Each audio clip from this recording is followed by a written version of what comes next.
Islam actually makes sense. I don't have to force myself to believe in this. Everything just makes sense.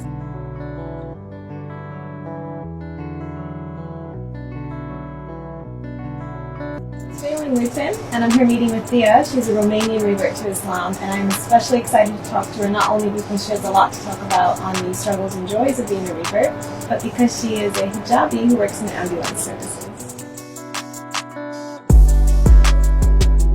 I happen to be the first hijabi that's ever worked at Luton Station. Really? Everybody's, like I said, they've been really positive, and they can see this change, and they can see that you know, Muslim women can do this. You don't have to compromise on your religion and your beliefs to do this, and they're very inclusive, very accepting of the way I dress. Everybody's been asking me loads of questions because I'm their sort of first point of contact. They've never had contact with somebody from the Muslim community. A lot of people ask me, you know, where are you from? And then I point to the flag and I say, oh, I'm from Romania.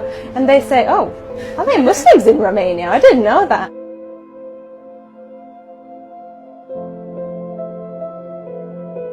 So when did you convert? And I guess how was that whole process? Once I moved over here, I happened to get a job in a coffee shop. And the owner of the coffee shop was an Algerian brother married to a Greek sister who had been a Greek Orthodox or Christian Orthodox, as like myself, and she'd converted to Islam. So I made very good friends with her, and through her I got a lot more information on how to actually go about it, all of the practical things about being a Muslim. So that's when I thought, yeah, that's it, I'm going to take Shahada. We used to go to Palestine quite a lot when I was young because of Jewish friends and family that lived there. I remember being really, really young, and I think we were in Bethlehem with my mum, and I'd heard the adhan for the first time, and I said to my mum, whoa, what is that?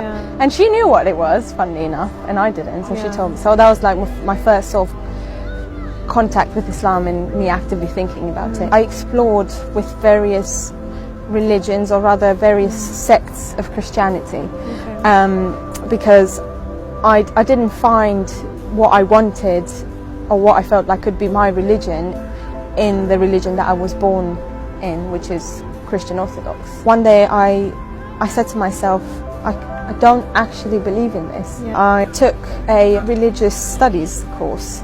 We studied the Abrahamic religions. I was told just facts. The person that was teaching us was not Muslim, and it wasn't his opinion or anybody else's opinions, it was just facts. It was a rational decision for me that I cannot deny this. Regardless of how much I liked my life without any rules, I couldn't deny it.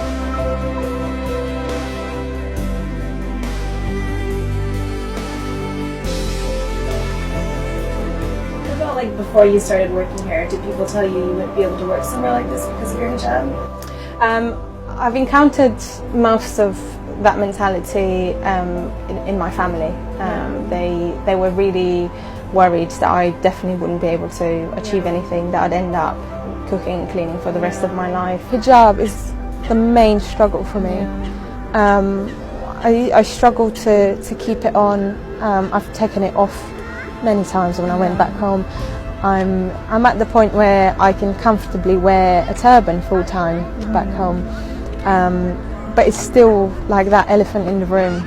If we have to go to see a relative, a family member, my grandma will almost have a fit and tell me to take it off, that I can't wear it. Like you almost feel like an embarrassment. Yeah, exactly. It does feel like an embarrassment. It feels like, and it shouldn't really be like that, but this is reality, you know. A lot of people will say, oh, you know, just keep it on, and they'll admire your strength in your faith, and they'll admire how much you want to practice your religion. It doesn't work like that. Eventually they start to get used to it, and they start to see that you are who you were before, you're just a little different. And to the people who are looking into Islam and they are thinking of converting or reverting, I would tell them to be open to their families about their search, about their quest, and about their struggles in finding this religion and in finding out about Islam, so that it's not a total shock.